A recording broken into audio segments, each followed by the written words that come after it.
Film ఇండస్ట్రీలో కొంతమంది ఇళ్లపై అయితే ఐటీ దాడులు జరగడం జరిగింది.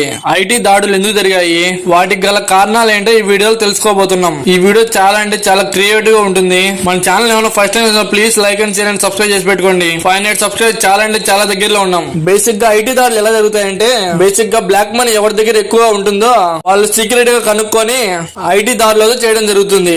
అలాగే రీసెంట్ గా ఫిలిం ఇండస్ట్రీలో కొంతమంది ఇళ్లపై అయితే ఐటీ దాడులు జరగడం జరిగింది. అవి ఎందుకు జరిగాయంటే, పుష్ప 2 గేమ్ చేంజర్ సినిమాలు ఉన్నాయి కదా, ఆ సినిమాలు ఫేక్ కలెక్షన్ ఎక్కువ వేసుకున్నారని, వాటికి గల కారణాలు ఏంటి, ఆ కలెక్షన్ లో ప్రూఫ్ ఏందో చూపించాలని ఐటీ దాడిలో జరగడం జరిగింది. మెయిన్ గా దిల్ రాజు గారు ఇంటికి వెళ్లారంట.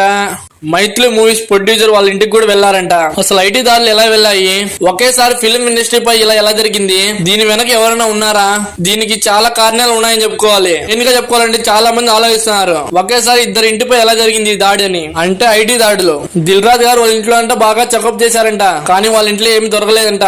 ఆ తర్వాత దిల్ రాజు వైఫ్ అయినటువంటి ఆమెను తీసుకెళ్లి బ్యాంక్ లో లాకర్ను కూడా ఓపెన్ చేయించారంట, అక్కడ ఏమైనా దాచించారని. ఆ తర్వాత మైత్రి మూవీస్ కూడా సేమ్ ఇదే పరిస్థితి అయ్యింది. వాళ్ళకు కూడా ఇలాంటి ఏమి జరగలేదని కన్ఫర్మ్ చేసిన తర్వాత ఐటీ దాడులు ఆపేసి వెళ్లిపోయారంట. బేసిక్ గా 1 డే కలెక్షన్ 2 డే కలెక్షన్ అని ఫిల్మ్ ఇండస్ట్రీ వాళ్ళు పోస్టర్ రిలీజ్ చేశారు కదా. సపోజ్ ఈ రోజు 100 కోట్లు కలెక్ట్ చేసింది అనుకుంటే, వాళ్ళు కొంచెం యాడ్ చేసి 120 కోట్లు 130 కోట్లు వాళ్ళు యాడ్ చేసి చెప్పడం జరుగుతుంది. ఎందుకంటే ఆడియన్స్ లో ఒక ఒపీనియన్ వచ్చిందంటే, 100 కోట్లు ఫస్ట్ రోజే కలెక్ట్ చేసింది అయితే ఈ మూవీలో ఏదో ఉందని మనం అందరం చూడడానికి వెళ్తాం కదా, అలా వాళ్ళు అయితే హైప్ అయితే క్రియేట్ చేస్తారు. పర్టికులర్ గా ఇంత కలెక్షన్ వచ్చింది అనేది వాళ్ళు ఎవరు చెప్పలేరు. ఆడియన్స్ హైప్ కోసం అయితే ఇలా చెప్తామని అయితే వాళ్ళు అయితే చెప్పడం జరిగింది. మన లైఫ్ లో కూడా అంతే, ఏదైనా ఒక వస్తువు బాగా ఉంది బాగా సేల్ అయిపోయిందంటే మిగతా వాళ్ళు కూడా దాన్ని వాడడానికి చూస్తూ ఉంటారు. అలాగా ఫిల్మ్ ఇండస్ట్రీ కూడా ఒక స్ట్రాటజీ అనుకోవాలి. ఏమైనా కానీ ఈ ఐటీ దారులు అన్ని పక్కన పెట్టయితే దిల్ రాజు గారి చాలా ఎఫెక్ట్ అయితే జరిగిందని చెప్పుకోవాలి. మెయిన్ గా గేమ్ చేంజ్ అనుకున్నంత కలెక్షన్ రాకపోవడంతో ఆయన అయితే చాలా డిసప్పాయింట్ అయిపోయాడంట.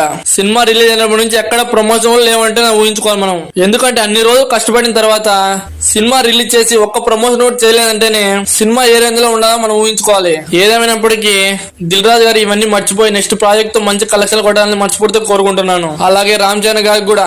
సో దీనిపై మీ ఒపీనియన్ కింద కామెంట్ చేసేయండి. మీరు ఎప్పుడైనా ఐటీ దాడులు ఎలా చేస్తారో చూసారా? చూసానంటే కింద కామెంట్ చేసేయండి ఎలా ఉంటుందో.